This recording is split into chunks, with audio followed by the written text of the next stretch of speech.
Bienvenidos, bienvenidas a este octavo Congreso Iberoamericano de Animación Sociocultural, Desafíos de la Animación Sociocultural para la Transformación Social y Ambiental Sostenible en los escenarios de crisis globales. Mi nombre es Marita Santos, soy docente, narradora oral y tengo el gustazo, el placer de compartir con ponentes de España, de Misiones Argentina y de España. Así que sean muy bienvenidos. Vamos en esta mesa del eje 4, que tiene como tema desarrollo de proyectos artísticos, turísticos, culturales, tiempo libre, juego y recreación. Vamos a escuchar 3 experiencias muy interesantes y seguramente que vamos a ir después viendo los denominadores comunes que hay en cada una de ellas. Así que sean bienvenidos. Vamos a escuchar la primera ponencia, que se titula Ludoterapia Transcultural. Están a cargo Eric Ibáñez, Escuela de Animación Juvenil y Tiempo Libre Babel, España; Juan Latasa Lerga, que dentro de poquito también nos va a acompañar, de la Escuela también de Animación Juvenil y Tiempo Libre de Babel, España; y Josep María Dalmau Torres, quien está con nosotros ahora, de la Universidad de La Rioja, España, y que ya detrás de la cámara nos contaba de algunas cosas ricas que tiene La Rioja. Bienvenido, Dalmau, te escuchamos. Ahí, habilitate tu micrófono. Sí, perdona. Bien, pues muchas gracias, Marita, y muy buenas tardes a todos los asistentes. Lo primero, pues agradecer a la organización del 7º Congreso Iberoamericano de Animación Sociocultural, pues por darnos la oportunidad de participar en este foro y poder aportar nuestro granito de arena en lo que es, digamos, la ludoterapia transcultural. Quiero anticipar o avisar de que en principio los verdaderos desarrolladores de esta iniciativa son Juan Lasanta y Eric Guinea, y que yo, como profesor de la Universidad de La Rioja, les he intentado pues ayudar un poco en lo que ha sido las formalidades de la elaboración del documento y sobre todo en lo que ellos trabajan y aplican a nivel de este concepto de ludoterapia transcultural, pues ofrecer también mi escenario de alumnos de la Universidad de La Rioja para poder aplicar estos recursos y poder investigar un poco sobre cuáles son los efectos y cómo se puede de alguna forma pues intentar replicar en otros contextos educativos, más de educación primaria, ya que mis alumnos son alumnos que se están formando para el grado de educación primaria, y ahí tenemos un criterio de opinión, de testación de las actividades diseñadas por ellos, en la cual pues, nos da una información de referencia pues, sobre los beneficios, sobre los resultados o sobre un poco pues, cuáles serían las metodologías activas más idóneas a la hora de aplicarlo con niños. Con lo cual, bueno, espero que Juan entre pronto porque les explicará más directamente el contenido específico de estas propuestas, y yo me voy a limitar a intentar, pues de alguna forma, verlo desde mi punto de vista, desde cómo lo hemos trabajado en la universidad y dar continuidad pues a Juan. No sé cuánto tiempo tengo, más o menos, Marita. 15 a 20 minutitos Vale, para vale, poder comentar. Y como vos decís, después cuando Juan se sume, también le podemos dar la palabra. vale, perfecto. Pues bien, en principio, como os comentaba, la idea, el objetivo que se plantea en estas cuestiones es intentar ver cómo los juegos pueden de alguna forma ayudar en todas estas necesidades sociales que hoy en día requiere la educación, ¿no? Sobre todo el tema de integración de grupos interdisciplinares o grupos interculturales. Aquí, pues, en España tenemos un movimiento de inmigración importante, en el cual, pues, os puedo decir que prácticamente hay una frecuencia de entrada de otras culturas en las aulas de una forma continua, prácticamente a nivel casi semanal o trimestral, con lo cual genera una necesidad importante de intervención educativa a nivel de integrar y a nivel de que un niño que viene de otra cultura pues se familiarice con nuestro contexto cultural y al mismo tiempo nuestros alumnos intenten facilitar el entender que ese medio de integración sociocultural tiene que ser en las dos direcciones. Es decir, nosotros creemos que es tan importante que los niños que llegan aquí y necesitan aprender un idioma, aprender otras culturas, otras formas de jugar, otras formas de alimentarse, otras formas de relacionarse, que también nuestros niños aprendan de estas culturas que vienen del exterior, ¿no? Y ahí consideramos que el juego se convierte en un recurso. Ya en principio nosotros veníamos de alguna forma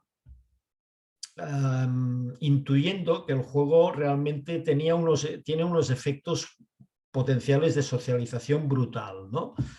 Pero realmente lo que queremos es ver cómo ayuda a ese efecto de integración.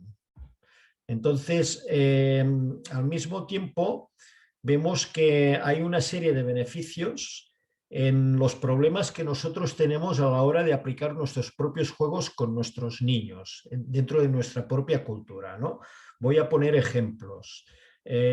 Cuando nosotros en una clase de educación física aplicamos juegos ya de alguna forma conocidos dentro de nuestra cultura, se crean situaciones diversas de polémicas o de conflictos sociales que vienen, pues bueno, pues por ejemplo, el hecho de chavales que tienen más competencias motoras o son más hábiles o son más conocedores del reglamento, de la estructura funcional del juego, pues monopolizan de alguna forma la actividad, de forma que otros quedan en un nivel de participación menor o excluidos, con lo cual, cuando nosotros aplicamos juegos de otras culturas, de alguna forma el mismo desconocimiento de esta estructura funcional hace que todo el mundo tenga que participar por igual o desde cero, con lo cual aumenta tanto el número de participación de todos los integrantes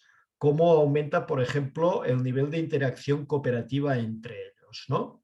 Con lo cual nos interesa mucho el intentar utilizar diferentes juegos del mundo, de diferentes culturas, precisamente por estos efectos. Porque vemos que en investigación, cuando a través de nuestros instrumentos de observación mejoran aspectos de aprendizaje de coordinación, aspectos de aprendizaje de interacción cooperativa, aspectos de participación motora, de compromiso motor.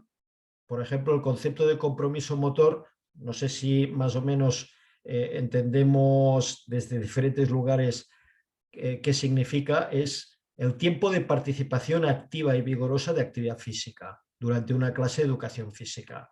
Para nosotros esto es muy importante cuando consideramos que tenemos un problema de sedentarismo, un problema de salud infantil motivado por el sedentarismo, y que en una clase de educación física o 2 a la semana, 2 horas, es muy poco el tiempo que realmente el niño se mueve. Entonces, uno de los resultados y de las conclusiones a la hora de aplicar juegos de socialización entre diferentes culturas es que aumenta el tiempo de compromiso motor. Es decir, que están más tiempo en movimiento activo y vigoroso.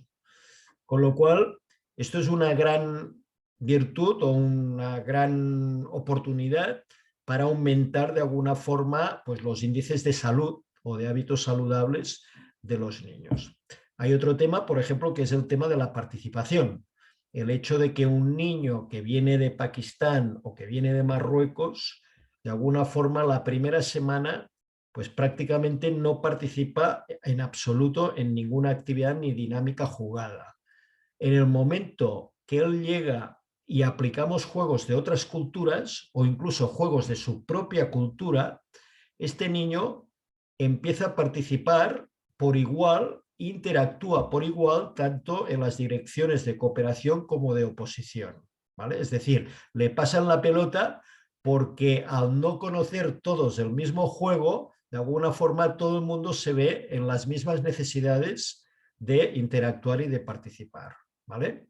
Bueno, de alguna forma esto hace que el hecho de que el juego se democratice desde el momento que todos requerimos de una interacción social entre nosotros, es el hecho de que si participamos de una situación desconocida en la cual nos vamos familiarizando entre todos, es cuando realmente llegamos que esto puede ser pues una forma de terapia, de entendernos a través del juego, ¿no? De familiarizarnos, de ayudarnos, de cooperar entre todos y de incluso pues llegarlo a disfrutar de una forma lúdica y divertida, que es al final un poco lo que tenemos esta sensación de necesidad los humanos, ¿no?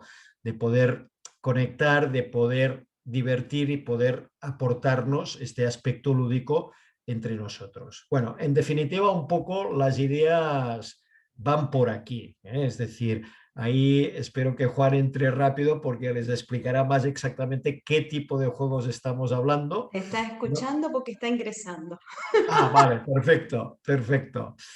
Pero bueno, en definitiva un poco es esta la idea. Ellos trabajan con toda una corriente de juegos ancestrales del mundo, en la cual nos han ofrecido en la universidad el poder conocer pues todo este mundo que además lo bonito es que tanto Juan como Eric tienen una formación brutal, tienen una documentación de investigación detrás y documental que da sustento a todo lo que están haciendo y de todo lo que estamos hablando. Yo les puedo hablar desde este punto de vista en la que he visto realmente los beneficios de poder testar estas dinámicas y de la forma que los alumnos, incluso los alumnos de la universidad en los que lo han aplicado, han podido tener la oportunidad de aplicarlo en sus prácticas escolares, en sus prácticas.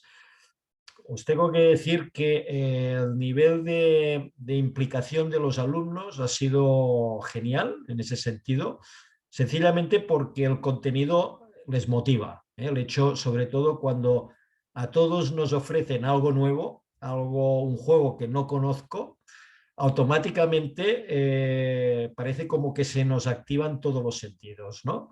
En entenderlo, en interiorizarnos en él y posteriormente ya pues en entrar en esta lógica interna de los juegos, ¿no? En saber cómo funciona, cómo puedo ganar, cómo puedo perder, pero en definitiva siempre nos queda pues este aspecto de decir, joder, qué buen rato lo hemos pasado y cómo realmente lo podemos aplicar a nivel educativo, ¿no? En valores, y sobre todo en estas, digo, estas necesidades educativas que hay hoy en día, que nosotros vemos, evidentemente, creo que un buen educador es que sepa captar cuáles son las necesidades importantes que tenemos que vienen de problemas, el problema de la integración, ese problema de inmigración constante, ¿vale?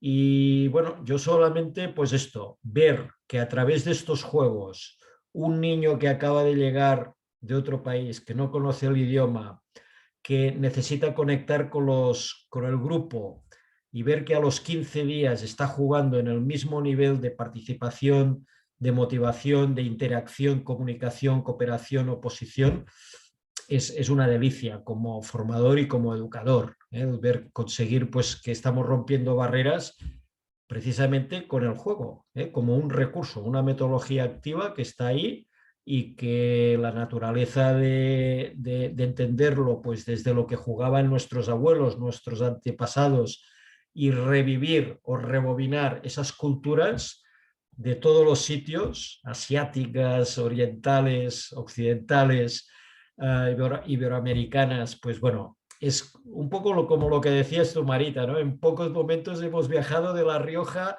a Nicaragua, pues bueno, yo creo que el juego al final nos aporta todo esto, ¿no? Esta riqueza cultural, pero sobre todo estos beneficios sociales, ¿no? Que son los que ahora tenemos que atajar. Juan, te dejo a ti porque seguro que vas a decir cosas mucho más interesantes. Muchísimas gracias, Josep. Bueno, pues lo primero, disculpar por mi retraso, voy empalmando de comunicación en comunicación y ahora me ha tocado ludoterapia transcultural. Bueno, pues sin más, lo primero de todo es señalar a qué hacemos referencia cuando hablamos de ludoterapia transcultural. A ver, yo es lo que digo, no es que hayamos inventado el universo ni mucho menos, pero sí que es cierto que queríamos aprender nosotros mismos a sistematizar más nuestros procesos, ¿no? Y ver cuáles son nuestros principios metodológicos para ver de qué manera estamos trabajando el juego. Esta metodología ha nacido directamente de un proyecto que nace de la recopilación de diferentes juegos ancestrales que hemos recopilado desde los 5 continentes. Y la ludoterapia transcultural la hemos tratado de sistematizar como una metodología como tal de trabajo. Claro, aquí cuando yo estoy hablando de ludoterapia transcultural, ¿a qué hago referencia, ¿no? Si hacemos casi un desglose de cada una de las palabras, ludo, juego, ¿no? Terapia como un beneficio también para el bienestar, tanto personal como social, como incluso comunitario, tengo una perspectiva más desde la animación sociocultural, y luego también transcultural. Cuando yo hablo del concepto de transculturalidad, estoy hablando de generar nuevas identidades, ¿no? Lo multicultural nos estaríamos quedando simplemente en el conocimiento en un momento dado, pues por ejemplo, de un juego. Yo conozco, por ejemplo, el juego del Senet en Egipto, perdón.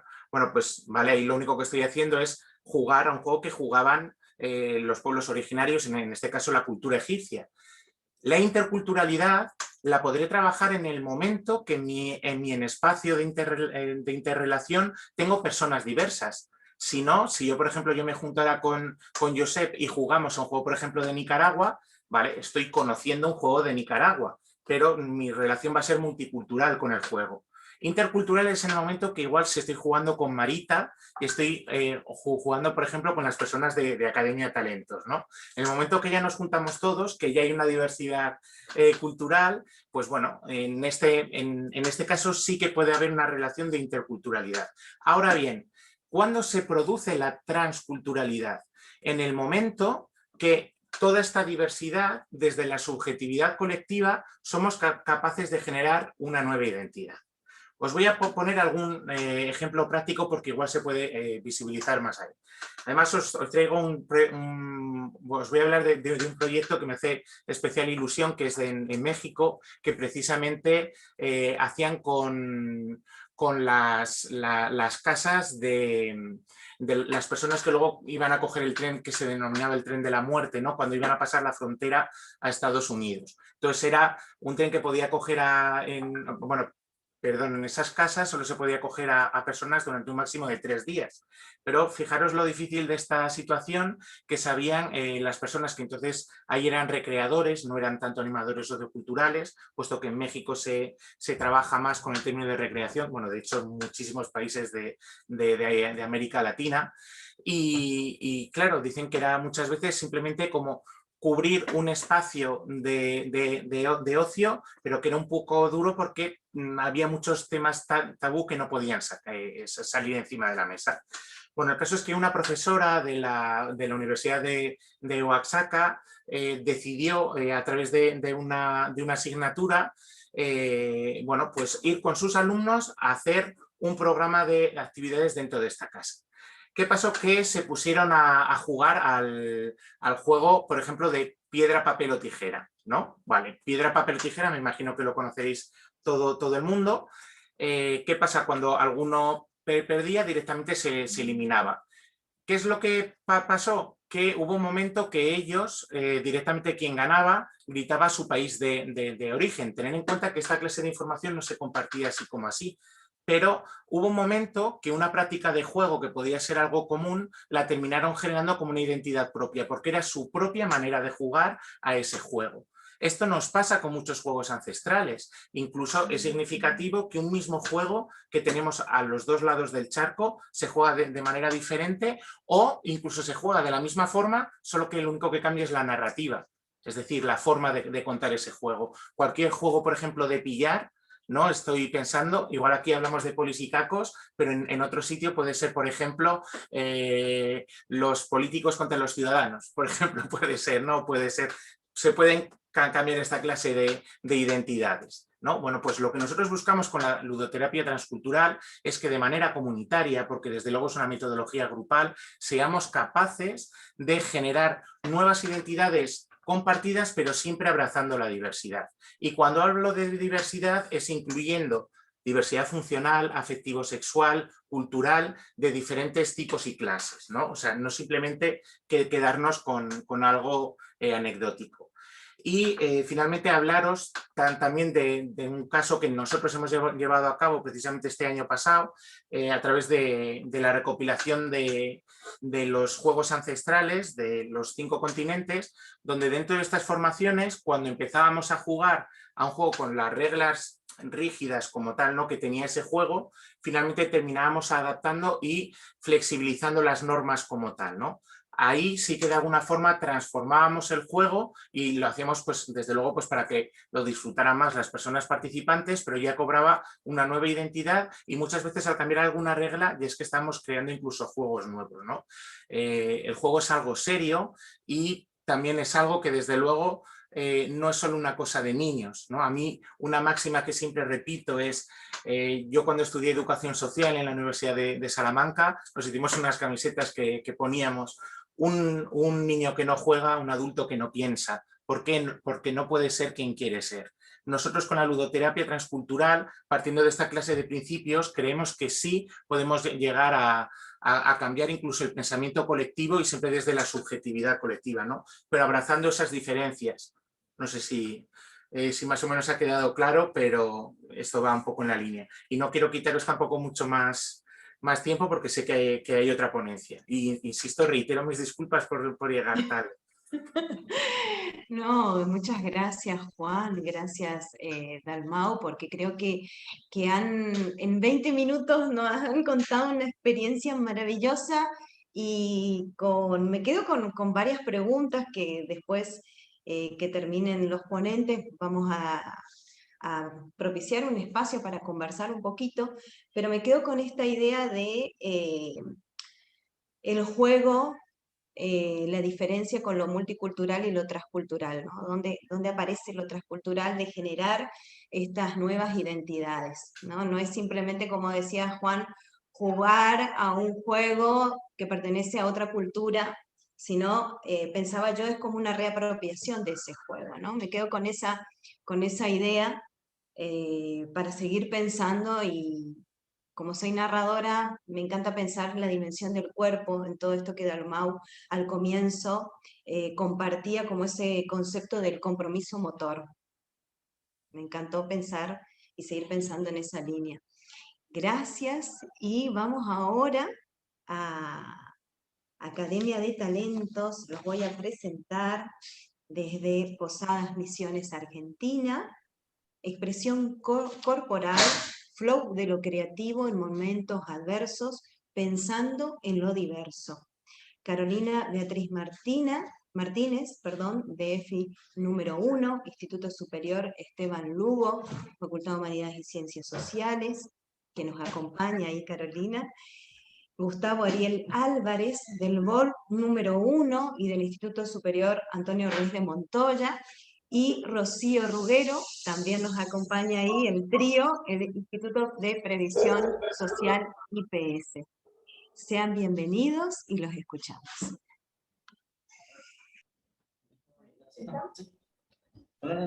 Bueno, muy buenas tardes a todos. Acá estamos el equipo. Como dijo Marita, nosotros somos de la Academia Talentos y en esta oportunidad traemos a compartirles nuestro proyecto, ¿sí? Que es un proyecto que nace hace 10, 11 años ya, este es el año número 11, donde tenemos la posibilidad, ¿no es cierto?, de compartir con este grupo que se llama Lugar de Estrellas, y que le puse de nombre Expresión Corporal, Danza Diversa. Así que vamos a contar un poco la historia de cómo se formó este espacio, y bueno, y mis compañeras también después van a hacer o sea, van a dar su aporte acerca de cómo fueron incluyéndose en este proyecto, ¿sí? ¿Lo cambio acá?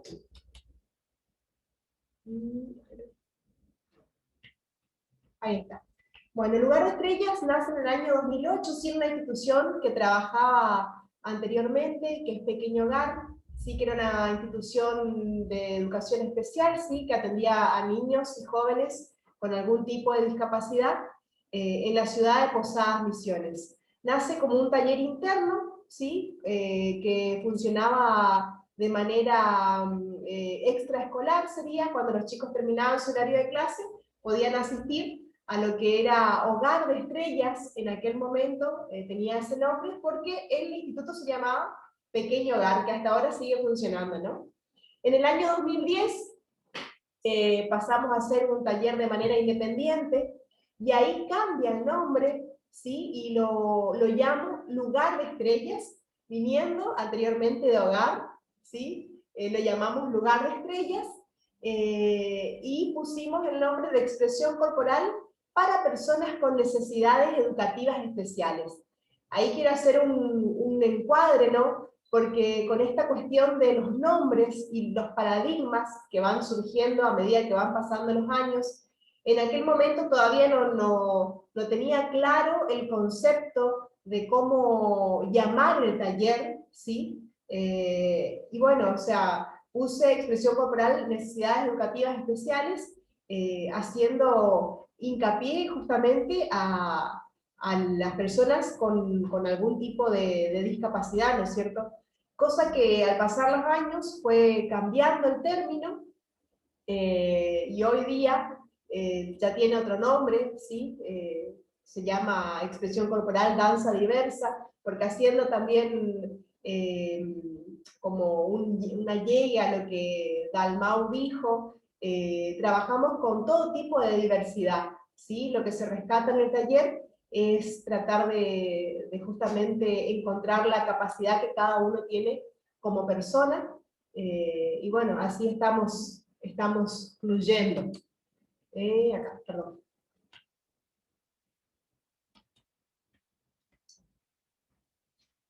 Como objetivo general de este taller, sobre todo es contener un espacio físico, ¿sí? Para que podamos desarrollar la actividad, mejorar la calidad de vida de los participantes del taller, utilizar las herramientas del arte como un vehículo de integración social, fortalecer la autoestima, las relaciones interpersonales y sobre todo reconocer la capacidad como parte del ser humano. Eso la verdad que destacamos mucho en el taller. Y bueno, y vamos trabajando con distintas formas. Tenemos una metodología de trabajo, ¿sí? Donde tiene un inicio y un final, que eso os voy a contar un poquito más adelante.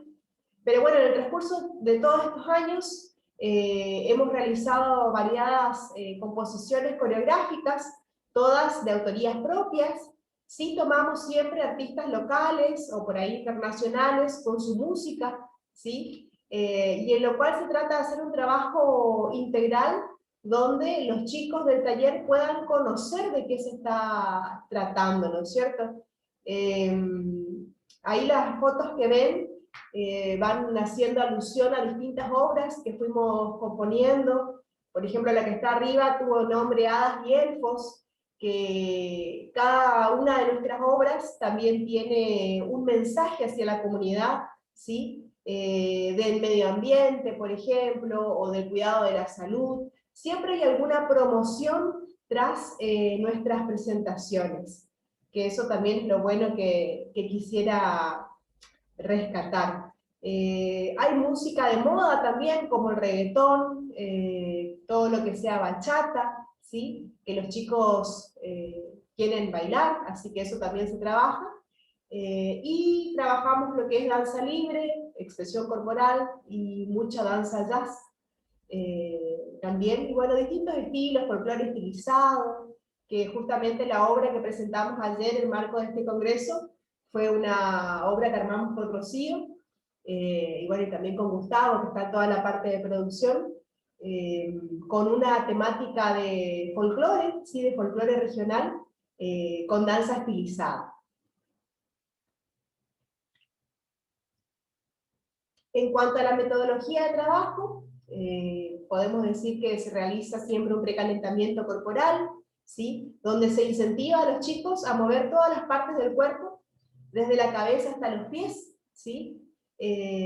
Luego ya entramos en una parte un poquito más estructurada, donde se trabaja un poco la técnica, ¿sí? Los giros, postura, todo lo que tenga que ver también con la estimulación, ¿no es cierto?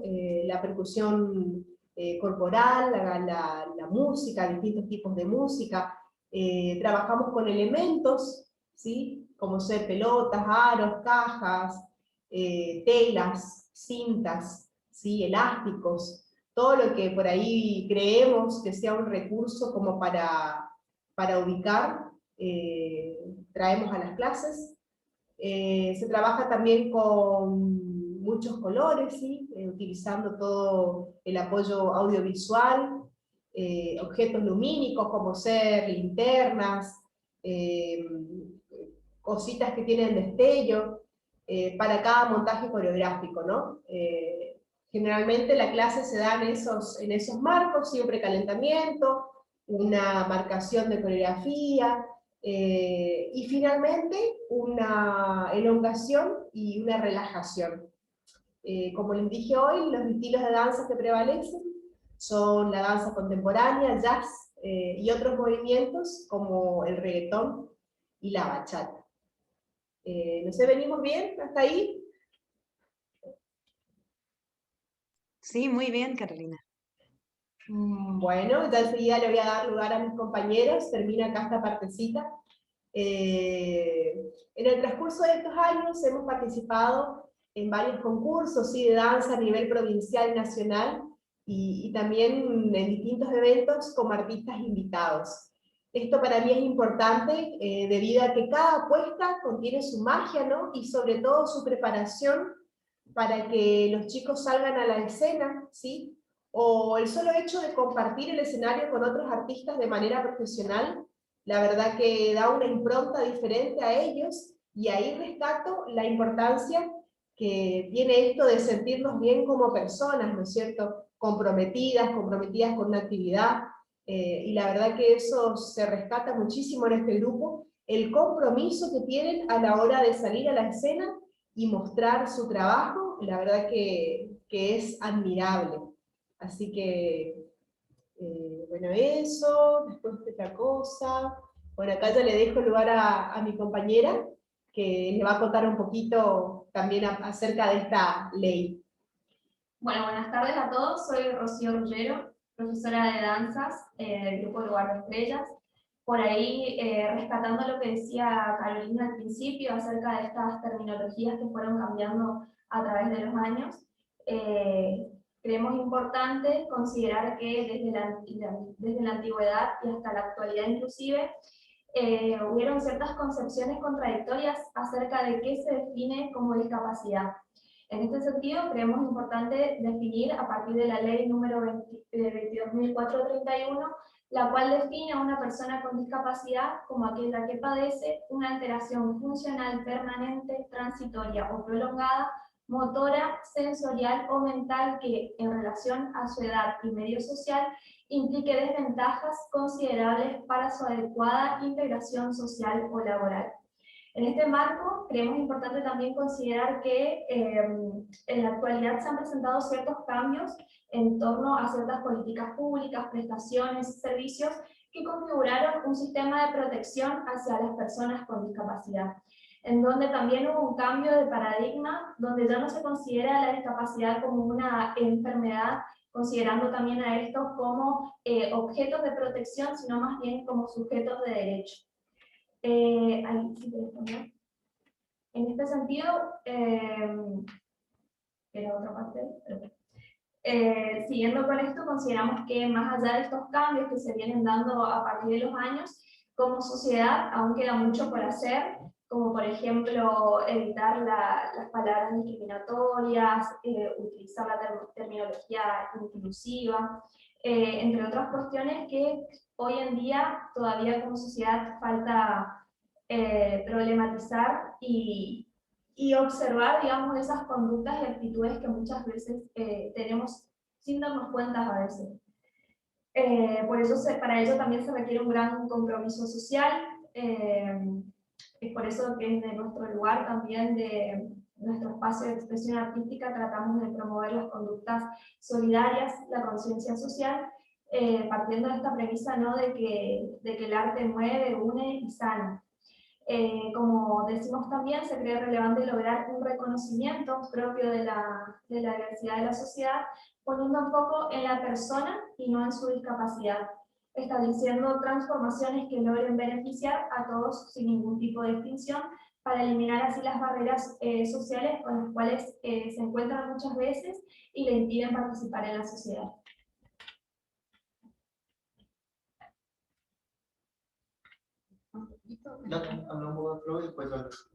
En cuanto al título que elegimos para compartir, ¿sí? Flow de lo creativo, hacemos referencia justamente en este fluir que yo creo que tanto nosotros como ustedes fueron trabajando, ¿sí? Con un flow, que fluir significa justamente dirigir la energía, ¿sí? Como dice ahí, dirigir la energía mental para realizar de mejor manera una actividad. Y yo creo que todos, a través de todas estas cuestiones que estuvimos atravesando con la pandemia, así desde nuestro lugar de docentes, de distintos espacios educativos, tratamos de que esto fluya, ¿sí?, en distintos tiempos y espacios, para lograr mejorar, ¿sí?, nuestras relaciones interpersonales, mejorar la información que llega a nuestros chicos, ¿sí?, y bueno, ir justamente moviendo todo lo que nos trae, compartiendo con los otros, transformándonos justamente en este ir y venir. A eso hacemos referencia al fluir, ¿sí? Y en nuestro caso, que es, consideramos plenamente que el arte sirve para esto, ¿no? Para fluir, para no quedarnos quietos, para estar con nosotros mismos. Así que ahí fue nuestra mirada con respecto a todo esto que nos pasó. Yo creo que mediante nuestra danza pudimos reencontrar también un espacio nuevo de conectividades, ¿sí? Un espacio nuevo de creación, ya que nos comenzamos a ver por otras pantallas, por distintos medios. Bueno, buenas tardes, yo soy Gustavo Álvarez, soy productor audiovisual, comunicador multimedial y también docente. Trabajo junto con Caro y con Rocío en el área de Lugar de Estrellas desde hace unos años. Nosotros vemos como una oportunidad el poder difundir por medio de trabajo audiovisual o por medio de producciones audiovisuales el trabajo que realizamos con los chicos en el taller. Y también sirve para poder acercarles esa posibilidad, poder acercar el acceso a los medios de comunicación también a las personas con discapacidad. Acá hace un par de semanas atrás hubo toda una situación mediática donde el presidente de la República utilizó mal un término al referirse a las personas con discapacidad. Y lo que movilizó eso es el desconocimiento que tienen los comunicadores y los medios de comunicación al momento de trabajar en estas condiciones. Entonces, bueno, nosotros dentro de lo que es el área de Lugar de Estrellas, lo que es este taller de expresión corporal y danza diversa, cuando producimos nuestros contenidos audiovisuales, adaptamos lo que son los procesos y las etapas de comunicación y de producción audiovisual que se dan de manera normal en otros contextos. Es decir, por ejemplo, el tiempo, la planificación del rodaje. Cuando uno trabaja en una situación, en una situación con personas sin discapacidad, los términos o los tiempos que se trabajan o que se desarrollan son en base más que nada a los ritmos que manejan esas personas. Entonces nosotros tenemos que pensar en primer lugar que nosotros tenemos que adaptarnos a los tiempos particulares de cada una de estas personas con sus diversidades, en primer lugar. Y segundo, que al momento de seleccionar los planos, al momento de producir o de generar el encuadro, como le decimos en la comunicación, la porción de realidad que queremos mostrar, tenemos que elegir o seleccionar una porción de realidad que también sea beneficiosa para esa persona. Vamos siempre a buscar mostrar por medio de los cuadros los movimientos, de la manera, las diferentes posibilidades, las mejores posibilidades que tiene esa persona cuando realizamos las producciones. Y eso siempre se desarrolla con un trabajo muy articulado, de decir, bueno, ver cómo es la coreografía, ver cómo es la puesta, ver qué es lo que se hace, y en cada momento elegir, bueno, en este momento nos moveremos con la cámara por este lado, o si no por este lado, y de esa manera también logramos que el producto tenga una calidad visual también tanto para ellos como para todos nosotros.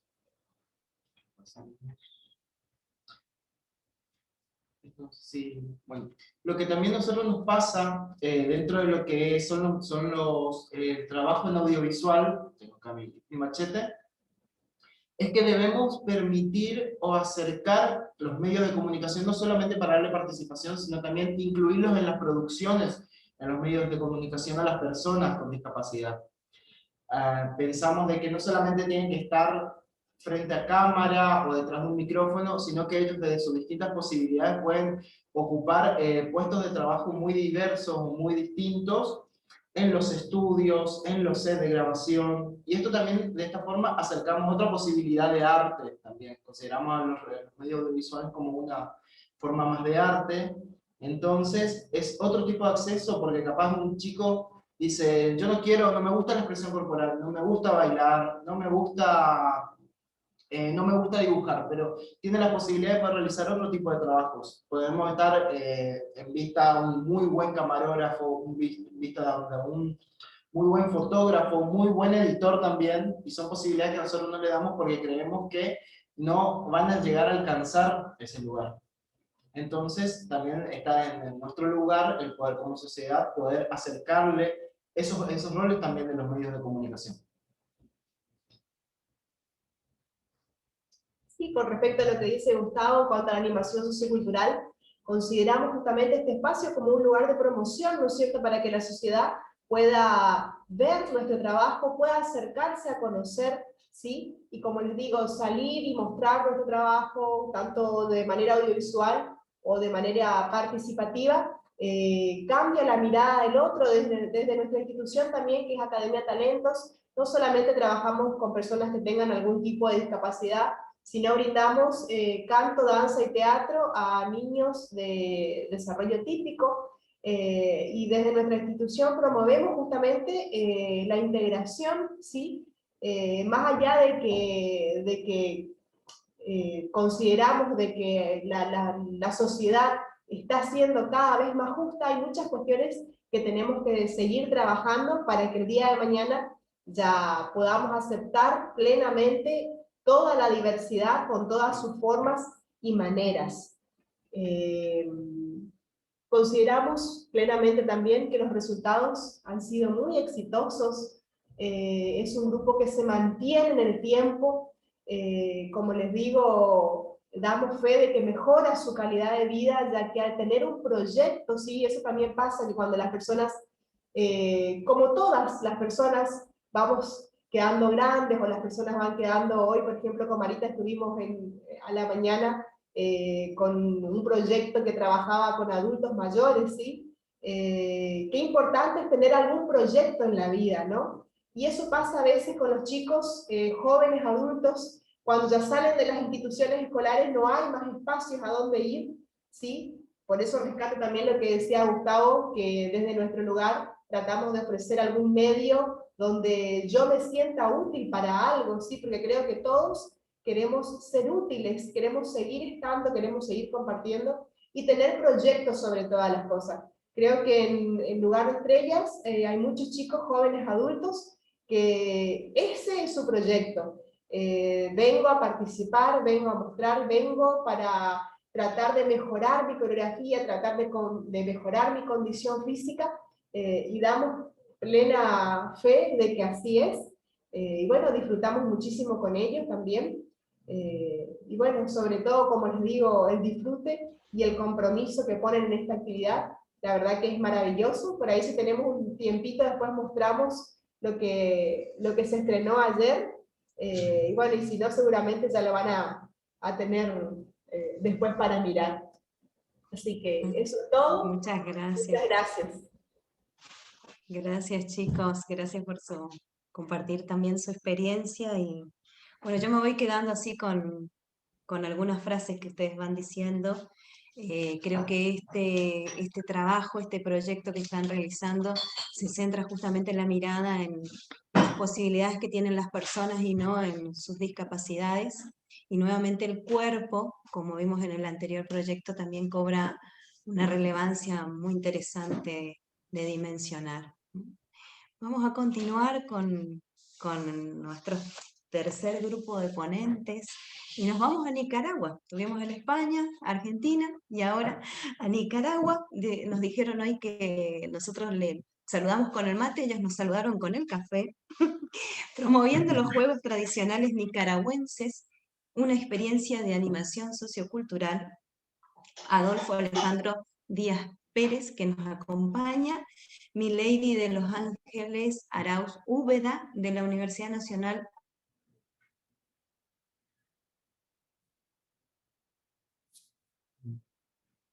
Autónoma de Nicaragua. Buen feliz día a todos y a todas.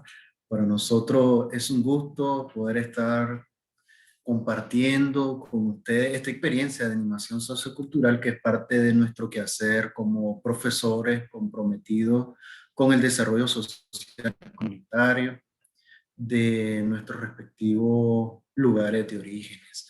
Vamos a compartir pantalla para la presentación que hemos preparado. Por acá está. Y pues vamos a hacer énfasis en lo lúdico, en lo práctico. Y voy a compartir un poco sobre el marco contextual. Bueno, promoviendo los juegos tradicionales nicaragüenses, una experiencia de animación sociocultural, Adolfo Alejandro Díaz y Milady de Los Ángeles Arauz, ambos profesores de la UNAM Managua. ¿Por qué surge esta iniciativa de proyecto sociocultural? Precisamente para la promoción y el rescate de los juegos tradicionales, lo cual, como hemos reflexionado en este Congreso Iberoamericano, la modernidad ha impuesto otros estilos de vida y ha dejado relegado todo aquello cultural y lo tradicional con lo cual nosotros crecimos y con lo cual se formaron las generaciones que nos anteceden. ¿Para qué nosotros hicimos este proyecto? Para fortalecer los valores sociales como un recurso para el fomento de una cultura de paz. Este proyecto se originó luego que en Nicaragua tuvimos sucesos conflictivos, así como lo tiene actualmente Colombia, como lo ha pasado Ecuador y la República Bolivariana de Venezuela, entre otros países. Entonces, dentro de nuestro contexto, luego de esa situación complicada, se creó una ley, la Asamblea Nacional de Nicaragua, la Ley para una Cultura de Diálogo, Reconciliación, Seguridad, Trabajo y Paz, la cual fue una iniciativa que tenía como objetivo recuperar la armonía de las familias que habían quedado fragmentadas en este contexto de confrontación y de rivalidad dentro de los mismos nicaragüenses. Entonces, dentro de ese marco jurídico, nosotros nos amparamos para desarrollar este proyecto lúdico a través de la metodología de la animación sociocultural que la desarrollamos con niños, niñas y adolescentes del barrio Otoniel Arauz del departamento de Matagalpa, el cual queda al norte de nuestro país. Nuestro objetivo fue identificar los juegos tradicionales, lo hicimos a través de un cuestionario con los pobladores, los líderes locales, diseñamos ese plan de intervención, posteriormente realizamos la intervención a través de la animación sociocultural y luego hicimos entrevistas para conocer la opinión que las personas que habían participado tenían alrededor de la práctica de los juegos tradicionales para el rescate de esta tradición y para la promoción también de una cultura de paz. Bueno, tomamos mucho referencias de experiencias muy exitosas desarrolladas en países de la región y países europeos también. Nosotros hicimos una clasificación de los juegos a través de la literatura que leímos, tanto nacional como extranjera, juegos de correr, de fuerza, agilidad y eliminatoria, entre otros. Todos ellos relacionados muy de cerca con lo tradicional nicaragüense, que estoy seguro que también es parte de la cultura de sus respectivos países y que los conocemos con otro nombre quizás, pero ya nuestra compañera Milady le estará exponiendo cada uno de los juegos. Y bueno, el marco metodológico siempre nos enmarcamos dentro de lo cualitativo, dentro de lo el paradigma interpretativo y las técnicas de investigación que nosotros aplicamos y pues básicamente encuestas, entrevistas y el instrumento de fotografía y video también que se los vamos a presentar. Nuestra compañera Milady queda presentando los resultados de los juegos. Bueno, un saludo. Como decía mi compañero, nosotros iniciamos este proyecto después de la crisis sociopolítica que pasó el país, haciendo énfasis en cómo trabajar con los niños. La fase inicial fue aplicar la encuesta que nos permitió identificar esos juegos tradicionales que en este barrio en específico, donde se aplicaron los instrumentos, conocían. Nuestro interés era saber qué juegos conocían los padres de familia, qué juegos habían dado a conocer o de alguna manera transmitido a sus hijos, qué juegos ellos han practicado o que sus hijos han practicado en la comunidad. Y este instrumento nos permitió a nosotros conocer un poco más de las actividades lúdicas que se realizan en este barrio, en esta comunidad, y a partir de ahí construimos o diseñamos un plan de acción de intervención sociocultural. Listamos 41 juegos, pero era difícil realizar los 41 juegos, entonces decidimos realizar al menos 12 juegos donde pudieran tener diferentes intercambios, ya sean grupales, ¿verdad? O en equipo o de manera individual. Tratamos de no hacer mucho énfasis en competencias para animarlos a participar, no con el objetivo de competir, sino de compartir. Uno de los primeros juegos que se realizaron fue el que se denomina los encostalados. Como pueden ver ustedes en la primera fotografía, los niños estaban prácticamente en una bolsa, o lo que conocemos aquí como un saco almacén. Ellos están ahí y la idea es partir de una meta, ¿verdad? Y el que tenga la habilidad de saltar y avanzar con mayor rapidez es el que va a ser al final el que logre, ¿verdad? Llegar primero. Nosotros al final, durante el proceso de la animación sociocultural, aplicamos una guía de observación. Y esta guía de observación lo que nos permitía era identificar en cada juego qué valores sociales o morales se ponían de manifiesto. Por ejemplo, mientras jugaban los encostalados, pese a que la meta la iba a lograr uno de los niños, podíamos ver cómo entre ellos se motivaban e incluso se detenían a esperar a otro de los niños. Y veíamos de esa manera cómo se fortalecía el compañerismo, el trabajo en equipo, se fortalecían los lazos de amistad.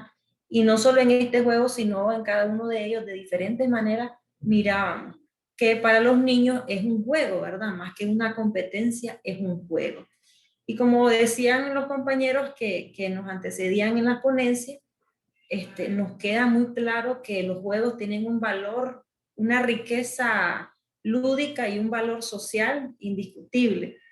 Y que realizar actividades donde fomentemos esta práctica siempre va a traer beneficios.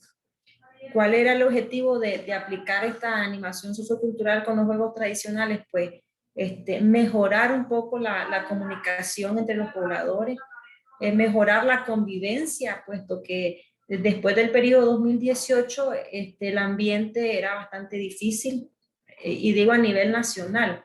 Tomamos como muestra el barrio, pero fue sentido a nivel nacional todas las problemáticas. Entonces, las diferencias entre los pensamientos y las ideologías políticas entre los adultos al final menoscaban el desarrollo social de los niños.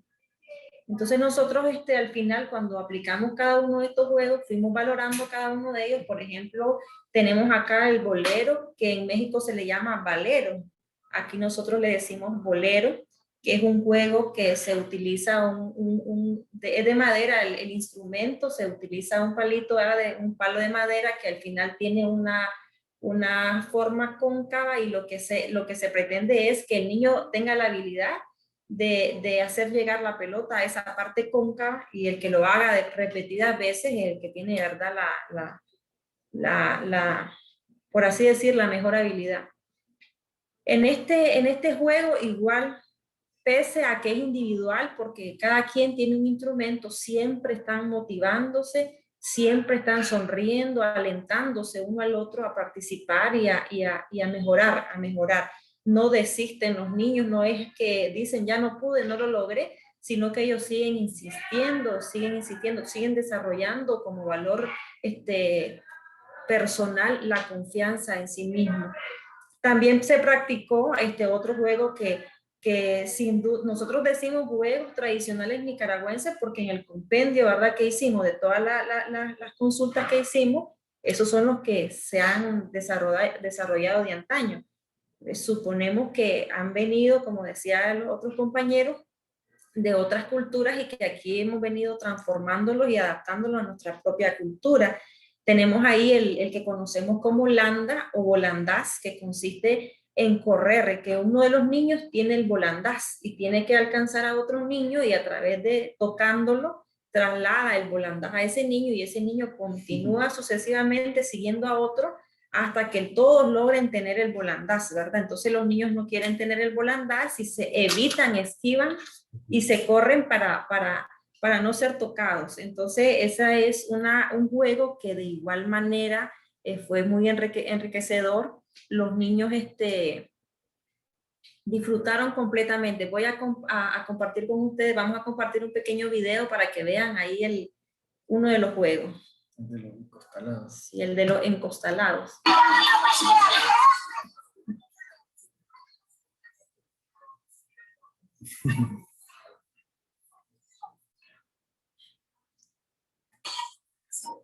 Como pueden ver, los niños disfrutaron mucho de la actividad. Hicimos una convocatoria abierta y llegaron al menos 35 niños. Hicimos un previo estudio del barrio y según las estadísticas que nos facilitaron a través del Ministerio de Salud, del control que hay ahí de la población, dice que en el barrio hay 377 niños, pero lo hicimos en un sector porque tener el dominio de una cantidad grande de niños ahí es bastante difícil, y éramos prácticamente un equipo de cuatro docentes los que estábamos haciendo esta animación sociocultural. Luego tenemos ahí, ustedes pueden observar, nos dimos a la tarea de hacer y de pintar en las calles las rayuelas. Las hicimos de manera que quedaran ahí permanentes en un tiempo considerable, que no se borraran con la lluvia. Y los niños también realizaron ese juego que se ha perdido mucho, según nos manifestaban los padres de familia, casi no se practica. Y cuando los chavalos llegaron y vieron la rayuela en la calle, pues inmediatamente la identificaron, pese a que no la practican, sí la conocen. Igual hicieron la competencia que aparece en la siguiente foto que dice traca traca, también que consiste en tener dos bolas, en este sentido son dos bolas o pelotitas de plástico amarradas de una cuerda, y lo que ayuda ahí, esa es una habilidad que les permite a ellos jugar a fin de que ambas pelotitas se encuentren o reboten entre ellas. Es una práctica que de cierta manera, cuando no se tiene la habilidad, es hasta doloroso porque los niños se golpean y ellos ahí, pero es una práctica ya tradicional y pese a eso los niños han estado, a pesar de que no tenían en la práctica, no habían hecho uso de esta actividad, y se les dejaron esos recursos porque nosotros compramos los instrumentos y se les dejaron a los niños, entonces permaneció en el tiempo el uso y estuvieron ahí posterior a la actividad utilizándola. Otra cosa muy importante que durante el desarrollo de la animación sociocultural pudimos observar fue la integración de los adultos en las actividades. Cuando iniciamos a hacer un llamado para hacer la actividad del saltando la cuerda, pues los niños estaban un poco tímidos. Y las madres de familia dijeron que ellas querían jugar. Y empezaron las mamás a jugar y eso motivó a los niños para que después siguieran ellos realizando dicha actividad. Compartimos el video.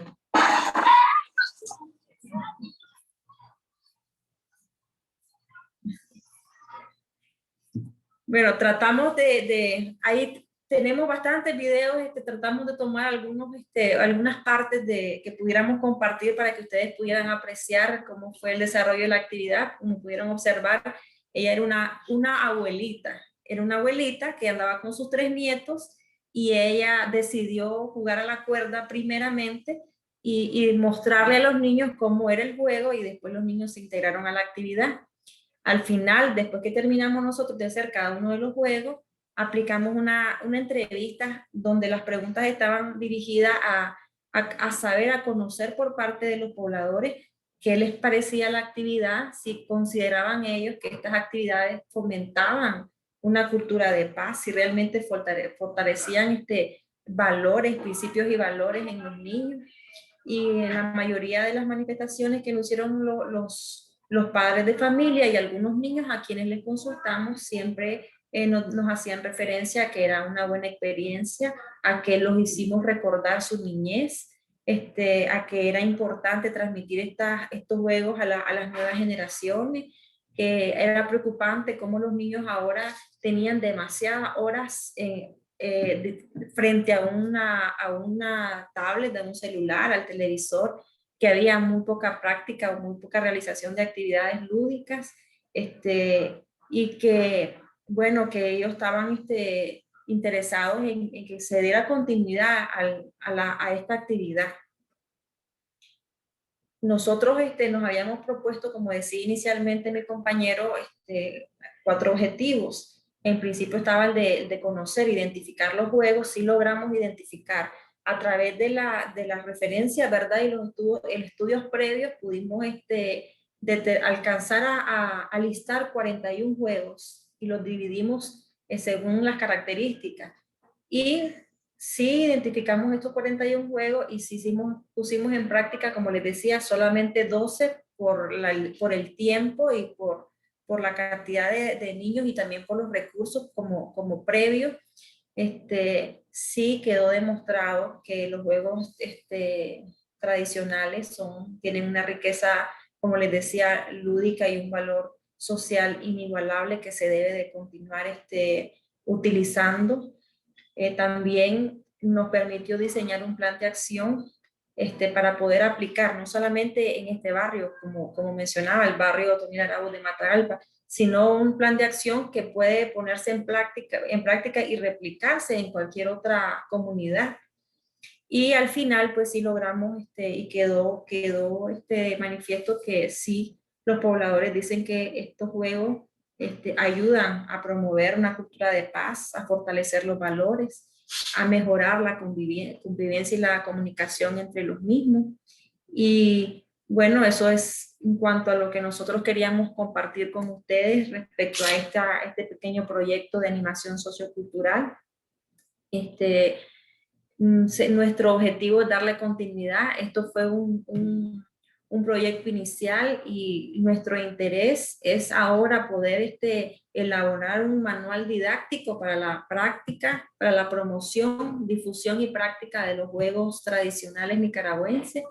Un manual que nos permita a nosotros conceptualizar el juego, identificar el recurso que se necesita para ponerlo en práctica y al mismo tiempo definir cuáles son los valores sociales o morales que cada juego fortalece, para que en el lugar donde se pueda aplicar esta animación sociocultural, esta intervención, el animador pueda escoger de la lista de 41 los juegos que realmente necesita en su espacio. Puede ser que en la comunidad los problemas sean de comunicación o sean de poca socialización, o que tenga que fortalecer la confianza en los niños, o a lo mejor quieran fortalecer el trabajo en equipo, el compañerismo. Entonces eso va a permitir el manual que puedan seleccionar los juegos que van a fortalecer esa necesidad que tienen en esa área específica, en esa comunidad. Ese es el objetivo que tenemos nosotros.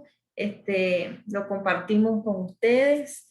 Estamos anuentes a cualquier observación y pregunta que tengan al respecto, y les damos muchas gracias por su atención a esta ponencia. Gracias a ustedes. Gracias a ustedes. Pensaba, bueno, cuánto se vincula a todos los trabajos que fueron compartiendo y cuántas ganas de jugar me dieron al ver esos videos, unas ganas de jugar tremendas y de aprender nuevos juegos, ¿no? Yo quiero habilitar este espacio para que sí podamos compartir entre todos preguntas o más bien comentarios, reflexiones que suscitaron de la escucha. Así que habilito quien quiera compartir alguna impresión. Parece que todos los trabajos son muy interesantes y uno podría continuar escuchando, ¿no? A mí sí que me gustaría compartir una reflexión, y además, mira, precisamente hay un compañero que ha estado, bueno, nosotros hemos hecho un trayecto de formación internacional de juego que llamábamos el juego como arma de construcción masiva, ¿no? Y de alguna forma pues tratábamos, ¿no?, de crear nuevos espacios de enseñanza-aprendizaje precisamente a través del juego, ¿no? Pero lo que queríamos era hacer un viaje, trasladar a las personas a lo largo de Iberoamérica, ¿no? De hecho, las personas ponentes eran precisamente de Latinoamérica y del lado ibérico de España en este caso, ¿no? Ahora hemos hecho una segunda edición que hemos sumado ya también Portugal y otros 5 países más de Latinoamérica. Y bueno, nosotros dentro aparte de esta iniciativa, ¿no? Me ha encantado el hecho de la recuperación, obviamente, de los juegos tradicionales por parte de los expositores nicaragüenses, y decir que igual el componente que nosotros trabajamos es todavía más ancestral, ¿no? Aquí simplemente he cogido algún ejemplo, ¿no? El Real Juego de Ur, por ejemplo. Cuando he hablado del Senet, es el Senet como tal, ¿no?, que jugamos. Perros y Chacales, por ejemplo, de Egipto. Aquí os hago una mini muestra, ¿vale?, de juegos ancestrales que podemos llegar a utilizar, por ejemplo, de los vikingos, ¿no? Por ejemplo, esto que hace el ajedrez vikingo, ¿no?, que se conoce como tal, pero también los juegos deportivos, ¿no? También, por ejemplo, el Cub, el Puluk, por ejemplo, de la cultura mapuche de Latinoamérica, infinidad de juegos, ¿no? Y de hecho te cojo otra experiencia práctica a través de la narrativa, del storytelling, del arte de contar historias, ya que Marita creo que ha dicho que le sucedía esto, y curiosamente aquí, igual no sé si conocéis esto es el teatro de papel japonés que se llama el Kamishibai, ¿no?, que lo hacían sobre todo a finales del siglo XIX como medio de promoción para que la gente comprara gominolas, ¿no? Y iba directamente una persona con su bicicleta, iba andando, entonces abría sus puertas directamente y dentro se escondía una historia, ¿no?, que iba pasando cada una de las láminas. Si os fijáis, dentro de esto, por el otro lado, bueno, aquí en este caso están en 2 idiomas, está en castellano y está en euskera, pero tengo otros con diferentes idiomas, ¿no? Pero la idea es que aquí estaba la lámina y se iba pasando una detrás de otra, ¿no? Y se iban contando las historias. Esto lo hemos utilizado y también unido al tema de Academia Talentos con ANFAS Navarra, porque era con personas con discapacidad intelectual que nosotros les enseñábamos de alguna forma a contar historias y luego ellos iban a contarlas a las guarderías. Les empoderábamos, ¿no? En este caso, desde el arte de contar historias, y ellos mismos incluso habían generado sus propios kamisibais, ¿no? Entonces, esto es interesante. De hecho, luego os voy a colgar una página del Gobierno de Navarra que tiene a disposición gratuita 200.000 kamisibais, pues por si tenéis interés en trabajar el tema del cuento, porque me parece una buena iniciativa, ¿no? Y os iba a compartir, pero es que no quiero quitar tampoco tiempo porque me apetece un montón hablar con vosotros, entonces estoy convencido que va a surgir ahora diferentes temas de conversación, ¿no? Pero sí que poner en valor que precisamente la recopilación de todos estos juegos que hemos hecho, vamos a sacar también un manual que se llama La cultura en juego, que esperemos que vea la luz. Me voy a atrever a decir en septiembre, aunque bueno, me imagino que si conocéis el mundo editorial no pongo la mano en el fuego por absolutamente nada, pero sí que es cierto que es un recorrido precisamente por los juegos ancestrales de los 5 continentes, y eso, hemos hecho una separación en este caso de juegos de aire libre, juegos deportivos y juegos de mesa, ¿no? Y luego la idea es incluso que los materiales incluso te los puedes descargar directamente para jugar. Y hemos trabajado en cada continente 4 culturas diferentes. Simplemente os voy a poner el ejemplo, por ejemplo, con los juegos prehispánicos. Hemos cogido 4 culturas, concretamente maya, azteca, inca y mapuche. Bueno, pues así lo mismo con el resto de cada uno de los continentes, y dentro de cada uno pues hay 4 juegos de cada una de estas clasificaciones. Y bueno, ha sido una investigación súper interesante que nos, o sea, de verdad que nos ha abierto un mundo, pero esto es precisamente lo que nos ha llevado a consensuar esta metodología de trabajo que es la ludoterapia transcultural, ¿no? Y que está enmarcado en la práctica de la participación, que es como nosotros entendemos la animación sociocultural, ¿no? Víctor Ventosa la define como una didáctica de la participación. Tenemos a Pere Manso, a Carídica, ¿no? Pero sí que nosotros entendemos que es una práctica estratégica de esta participación que produce un proceso de enseñanza-aprendizaje grupal, ¿no? Porque sí que tiene un ámbito más comunitario. Y me callo que hablo un montón, así que... Y que quisiéramos seguir escuchándote y sabiendo más. Y yo cuando dijiste ya lo de los kamishibai, ya me quedo, acá me quedo. Si total el Zoom tiene 24 horas. ¿Qué problema nos vamos a hacer? No.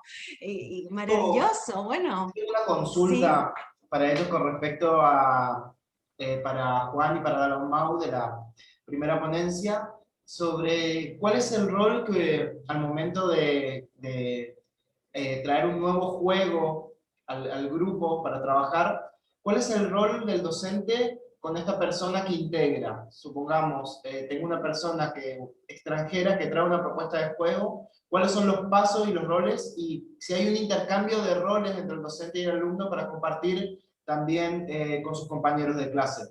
¿Qué sucede en ese momento? Bueno, si quieres, a ver si he entendido bien la pregunta. Creo que lo que me preguntas es cuál es el rol del intervinente, en ese caso el profesor que intenta implantar el juego, ¿no?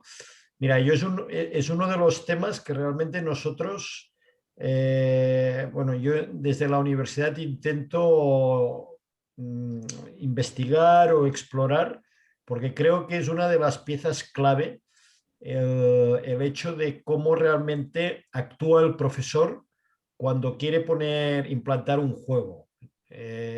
Yo siempre digo a mis alumnos, evidentemente hay una parte que todos hacemos de forma innata, que es prescribir el juego, es decir, explicarlo en su narrativa, explicarlo en su sistemática, en su funcionamiento, en su reglamento, y ponerlo en marcha. Y muchos nos quedamos allí. Es decir, de alguna forma, cuando ya lo hemos explicado y lo hemos activado, pues dejamos que el juego haga lo siguiente, ¿no? Que es que los niños jueguen y punto. Yo es aquí donde creo que hay mucho en este rol de educador a la hora de trabajar con los juegos, de trabajar con la metodología lúdica, ¿no? Es decir, en principio, primero es saber cómo prescribo el juego. Es decir, cómo yo al final, cuando implantamos un juego nuevo, supone realmente dar a entender a quien va a jugar una estructura de reglamento, un enfoque de cómo van a interactuar los jugadores. Y esto muchas veces supone que es complicado hacer entender y nos extralimitamos en el tiempo intentando explicar y que el que va a jugar entienda cómo se juega esto, ¿vale? Entonces, yo utilizo una estrategia, bueno, la utilizo en base un poco pues, a las fundamentaciones teóricas de gente que trabaja en la epistemología de los juegos, ¿no? Que es a través de las generalidades de los juegos, ¿vale? Es una estrategia que nos permite explicar el juego en muy poco tiempo, de forma que el objetivo sea conseguir que el niño juegue en el mínimo tiempo posible, en 3-4 minutos, de una forma autónoma y comprensible, para que él sea autónomo en esa estructura funcional nueva que desconoce por completo, ¿vale? Por ejemplo, pues lo primero que uno tiene que hacer es explicar el objetivo lúdico del juego. Es qué queremos conseguir en este juego dentro de su dinámica funcional, ¿no? Meter una pelota dentro de un sitio, conseguir atrapar si estamos a polisícacos, bueno, conseguir coger a gente, es decir, ¿cuál es el objetivo? Lo segundo sería qué puedo hacer y no hacer con mis compañeros o con el instrumento, el móvil que yo utilizo en este juego. Lo tercero sería qué puedo hacer y no hacer con los adversarios si los hay, en función de si es de cooperación o de oposición. Y si cabe, alguna otra regla que sea imprescindible dentro de, digamos, la naturaleza funcional del juego. Con lo cual, estas generalidades se transmiten en 2-3 minutos, porque esto lo que queremos es perder el mínimo tiempo posible que el niño juegue. Es decir, al final lo que queremos es aquello que comentaba, intentar proporcionar el máximo compromiso motor, porque el niño jugando va a acabar de aprender todos los otros aspectos funcionales, narrativos y sistemáticos y mecánicos del juego. Lo siguiente es gestionar el juego, es pilotar el juego, y esto lo tiene que hacer ese rol de profesor. ¿Por qué? Porque si nosotros observamos, dentro de un juego suceden muchas cosas, y sobre todo es ahí donde fluyen realmente los rasgos personales de cada uno que juega, de cada niño. Es decir, de alguna forma nosotros siempre tenemos como una especie de máscara que no pretendemos mostrar realmente cómo somos. Y es solamente en esa esfera que solamente tiene la finalidad en sí misma de jugar, en la cual nosotros nos destapamos y somos como somos. Con lo cual, ahí es cuando tenemos la oportunidad de poder educar en valores, porque surgen estos rasgos, el niño que es más agresivo, el niño que no quiere pasar a la pelota a las niñas, o las niñas que no quieren participar porque... Entonces es donde el rol de este educador tiene que ir modificando esas normas en función de cómo él quiere que el juego eduque en función de lo que está pasando. Con lo cual, no puede quedarse en un mero observador de lo que sucede, sino que tiene que ir gestionando el juego, cambiando las normas o modificando esta estructura funcional, ¿vale? en función de lo que él quiere educar, lo que él quiere enseñar, ¿vale? Voy a poner un ejemplo. Pues si hay un juego que es transmitir la pelota, de pases, recepciones, y vemos que las niñas no participan, pues tenemos que cambiar la regla. A mí no me gusta hablar de reglas porque regla es igual a esa normativa estricta de los deportes en la cual los niños no las puedes cambiar porque el niño conoce la estructura funcional de los deportes y te dicen, profesor, así no se juega. En cambio, los juegos tradicionales, los juegos alternativos, es una estructura de normas que tú puedes modificar dentro de mantener esta estructura funcional lógica para que puedas ir trabajando todo aquello que te interesa a nivel educativo. Entonces, en ese caso yo diría, pues mira, los pases ahora hay que alternarlos niño-niña. Y aquí estás trabajando la coeducación y la participación, ¿vale? Entonces, bueno, creo que el rol es muy importante, tal como lo has comentado, porque de alguna forma es lo que te permite a ti gestionar la situación a nivel formativo, a nivel educativo, y al final es lo que queremos, es utilizar una herramienta para educar en lo que está pasando, que es la necesidad de este momento. No sé si más o menos... De todas formas, por sumar a lo que estaba diciendo Dalmau, si hablamos directamente desde la metodología que proponemos, nosotros hay uno de los principios que es la adaptación, que es exactamente lo que está comentando directamente Dalmau. Sabemos que el resultado del juego es incierto, sabemos cómo puede llegar a empezar, pero nunca cómo va a acabar o si van a modificar las normas o cómo va a funcionar, ¿no?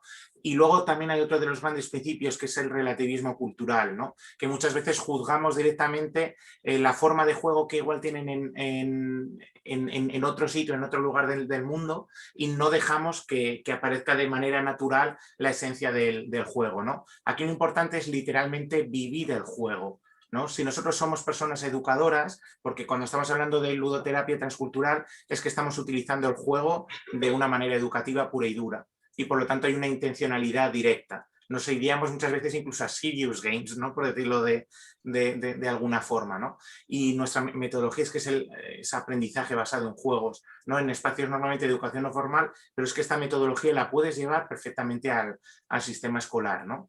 Entonces, eso. Y lo único sí que señalar una máxima de Graciela Seines, ¿no? Que dice juegos inocentes, juegos terribles. También qué clase de juegos hay y si hay un límite. Obviamente, si somos personas educadoras, yo tengo muy claro que los derechos humanos están por encima de todo, y en el momento que se va a romper esa barrera, pues yo coartaría igual o por lo menos generaría un debate en torno a qué vamos a jugar y por qué vamos a jugar a esa regla, ¿no? Que aunque sea una simulación en un momento dado, ojo a qué jugamos, ¿no? De hecho, bueno, ayer precisamente comenté, ¿no? Algún juego terrible, como el tema del Judengaus, por ejemplo, en Huid judíos en la Alemania nazi, o en tal, bueno, hay cantidad de juegos terribles a cuestión. Gracias. Que nos daría para varios Zoom más, ¿no? Seguimos. Pues, a mí me gustaría preguntar a los dos grupos que nos han precedido, tanto a Academia Talentos como a los compañeros de Nicaragua, un aspecto que creo que se ha dado en común en las dos ponencias y que a mí personalmente me interesa mucho, es el hecho de aplicar los juegos en otros colectivos diferentes al nuestro, ¿no? En el caso de Academia Talentos, pues en un colectivo de discapacidades intelectuales, y en el ejemplo de nuestros compañeros de Nicaragua, pues a un colectivo en la cual han mezclado niños con otras generaciones, lo que sería pues esa conciliación intergeneracional, ¿no? Porque de alguna forma quisiera, si realmente os ha suscitado obtener información nueva de estos colectivos dentro de su propio mundo. Es decir, nosotros en la universidad tengo un grupo de docentes que trabajan precisamente en la inserción laboral o en la formación laboral de un grupo de chavales con dificultades intelectuales, ¿no? Y concretamente, pues mi mujer trabaja en ese aspecto motor. Y realmente los docentes acabamos aprendiendo casi más de los valores educativos de estos colectivos, ¿no? De su propia sinceridad o su propia amistad o su propia forma de pensar, ¿no? Porque al final el juego es lo que permite es esto, es entrar en una misma esfera irreal, pero que al final interactuamos todos, ¿no? En la forma de ser. Y si de alguna forma al revés, es decir, el hecho de que ese colectivo con dificultades intelectuales acaba de alguna forma entendiéndonos como somos nosotros. Es decir, es como romper barreras, ¿no? En el tema intergeneracional, pues nos damos cuenta nosotros que el juego lo que permite es esto, es conocer la cultura que tenían nuestros abuelos y entender la forma que incluso piensan ahora. Cómo esa magia de que el juego automáticamente activa el hecho de que los abuelos quieren entrar en este escenario de niños y los niños permiten que entren y además se quedan como observando, ¿no? Como decir, joder, ¿qué está haciendo mi abuela, no? Y que eso es un momento de conexión, de aprendizaje brutal por las dos partes, tanto a nivel de relación, de educación en valores, de respeto, de conocer realmente cómo mi abuela jugaba, ¿vale? Y de verla incluso cómo se manifiesta y cómo siente de otra forma, ¿no? Entonces, bueno, no sé si vosotros podéis responder a otras conclusiones, ¿no? De cómo os ha parecido, qué habéis sacado de conclusiones en esta situación que emerge una de información brutal, ¿no? Sí. ¿Quién va primero? Sí, le doy, bueno, sí, voy a tratar de compartir algo que si ustedes pudieron observar en las diapositivas, en la presentación, nosotros hacíamos referencia a la promoción de los juegos tradicionales en los niños y niñas. Claro. Pero concluimos que al final debimos haber ampliado ese objetivo, porque al final, como pudieron observar en el video, los que estaban ahí y que fueron parte fundamental de la animación fueron los papás y los abuelitos. Entonces, cuando nosotros estábamos realizando los juegos, pudimos ver que ellos tomaron el rol de los animadores, que en un principio era el nuestro, como docentes y como los que estábamos aplicando la intervención sociocultural, éramos los animadores en ese momento. Y hubo un intercambio de roles. Cuando los papás asumieron el rol de los animadores, ellos fueron los entusiastas, los que motivaron a sus propios nietos, a sus propios hijos a participar. Y ellos tomaron la acción de decir, yo sé cómo se juega, yo voy a jugar para que aprendas y después vamos. Entonces eso fue algo que salió en el momento, que no lo teníamos previsto de esa manera, pero que ahora que pensamos a futuro darle continuidad al proyecto, ya tenemos que ampliar hasta inclusive nuestra muestra y no hablar de los niños y niñas, sino hablar de los pobladores en general, ¿verdad? De las familias, del conjunto de la familia. Otra cosa que también nosotros cuando escuchamos la ponencia de Academia Talentos, que no mencionamos durante nuestra intervención fue que hay juegos que requieren de la habilidad motora de caminar, ¿verdad? De correr. Y tuvimos la participación ahí de al menos un niño con esa dificultad. Entonces tratamos de incluirlo al juego, por lo menos al del bolero, al traca-traca, que hacía uso de sus manos. Entonces fue una manera de incluirlo al niño. Y cuando nosotros estábamos diseñando el plan de acción, no tuvimos en cuenta ese elemento, ¿verdad? Pero al hacer la convocatoria abierta a ese sector de esa comunidad, tuvimos esa participación de ese niño y buscamos la manera de integrarlo. Entonces, fueron dos cosas esenciales que tal vez dan respuesta a la pregunta, en el hecho de que los papás asumieron el rol de animadores sin tenerlo previsto, y el hecho de haber tratado nosotros de llevar al juego al niño con la capacidad diferente. Entonces logramos llegar de alguna manera a tener un panorama más amplio para una futura propuesta de plan de acción, ¿verdad? Que en ese momento no teníamos en cuenta.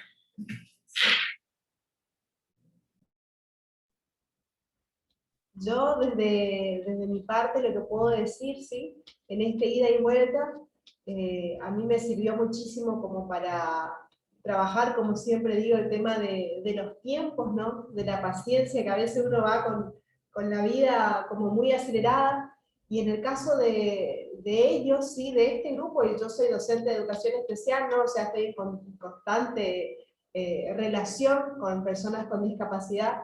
Es justamente esto lo que me enseñan, a vivir un tiempo más tranquilo, ¿sí? Apreciando de una mejor manera las cosas sencillas, puedo decir, como un cumpleaños, un juego, ¿sí? El disfrute de un juego es como que en ellos yo puedo ver una simpleza, ¿no? Que por ahí nosotros como adultos vamos poniendo filtros, en cuanto al contacto, en cuanto a la expresión del llanto, por ejemplo, y con ellos esto se vuelve mucho más cotidiano. Y eso es lo que rescato en este ida y vuelta, y como siempre digo, me encanta estar con ellos, de ellos aprendo un montón, y aprendo justamente a vivir más feliz y a ser como soy. Si tengo ganas de llorar hoy, lo puedo hacer frente a ellos, y así convivimos. Eso es lo que rescato, y la verdad que muy feliz también de compartir con ustedes hoy. Por ahí también, en relación a lo que comenta Caro, también otra cosa que aprendimos y aprendo día a día de ellos es esta cuestión de la exigencia que tenemos cada uno, ¿no? De la autoexigencia, de que si no me sale esto, ya me frustro, ya me pongo mal. Eso es algo que en ellos no pasa. Si no les sale, es un momento de diversión, bueno, ya me va a salir, lo volvemos a intentar. Y también el hecho de que no hay límites para ellos en cuanto a, por ahí, a otros chicos de desarrollo típico, que yo también trabajo con ellos, ¿no? Les marcas una canción, un pedacito de una canción, y ellos ya empiezan, ay, no me va a salir, ay, no, es muy difícil. Y en el caso de los chicos con discapacidad, no. Ellos en ningún momento hay ninguna queja, ellos lo intentan y lo hacen como pueden, pero por ahí eso también, el tema de no exigirse tanto y disfrutar más de ese proceso de aprendizaje. Hay una experiencia relacionada con un juego, no sé si se acuerdan, el año pasado cuando jugamos al juego de la silla, hicimos un trabajo de integración entre el grupo de adolescentes con el grupo Lugar de Estrellas. El último encuentro lo tuvimos en la academia, y jugamos al juego de la silla con los 20 del grupo adolescente y los 20 del grupo de Lugar de Estrellas. Y estaba Luli, ¿se acuerdan que Luli se sumó a la ronda a jugar el juego de la silla, que van alrededor de la silla y se va sacando una silla por ronda hasta que queda solamente una? Bueno, y yo me acuerdo que le agarré la mano a Luli, que es una nena que tenemos que dentro de lo que es su discapacidad, por ahí le cuesta, tiene dificultades motoras, me cuesta comprender a veces consignas, y ella después de 2 rondas de que le llevábamos de la mano alrededor de la silla, comprendió que lo que tenía que hacer era sentarse frente a la primera silla en la que se detenía la música, lo comprendió después de varias rondas. Terminó ganando el juego, pero no por el hecho de que decir, bueno, le dejaron ganar, sino porque justo al momento que se detuvo la canción, ella estaba frente a la silla y ella en su tiempo comprendió que tenía que ir y sentarse. Entonces siempre se detenía la canción, ella paraba, y ahí también reforzar eso que decían hoy o sea, aprenden jugando, no aprenden explicándole. Los chicos del taller de Lugar de Estrellas aprenden haciendo las cosas, yendo directamente a hacerlo, intentando nuevamente, y hacen 2 rondas de la silla hasta que le quedan, no hacen 2 o 3 veces la coreografía hasta que le sale y demás. Entonces ese es el tipo de experiencia que nosotros llevamos, muy distinta a trabajar con otros chicos.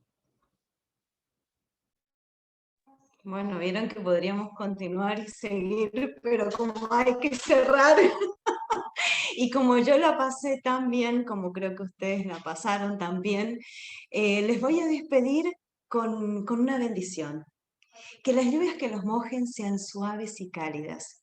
Que el aire llegue lleno del perfume de las flores. Que los vientos les sean propicios para el lado que quieran navegar. Que las nubes cubran el sol cuando estén solos en pleno desierto. Que los desiertos se llenen de árboles cuando los quieran atravesar. Que nunca les falte el agua. Que nunca les falte el fuego. Que nunca les falte el amor. Tal vez el agua pueda caer del cielo, tal vez el fuego se pueda encender. Pero si les falta el amor, no hay agua ni fuego que alcancen para seguir viviendo. Bendición del dragón de Gustavo Roldán. Que nunca les falte el amor y que nunca les falten las ganas de seguir jugando. Gracias.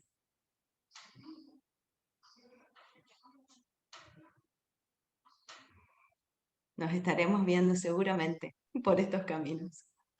Muchas gracias. Muchas gracias. El enlace que os había dicho de lo de los camisibáis, ¿vale? Por si queréis cotillear el recurso. Sí, ya voy a cotillar. Venga, un saludo. Gracias, gracias. Dejamos el enlace de la presentación nuestra que hicimos, entonces para que lo puedan ver. Muchas gracias. Un placer.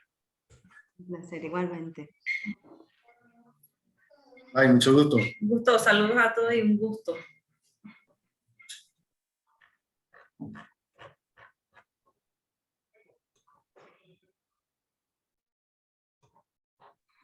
Si no lo encontrás ahora, lo podemos compartir en el grupo de la mesa. Dale, lo hacemos ahí, sí, está buscando en los correos enviados, pero dale. Dale, chao, chao.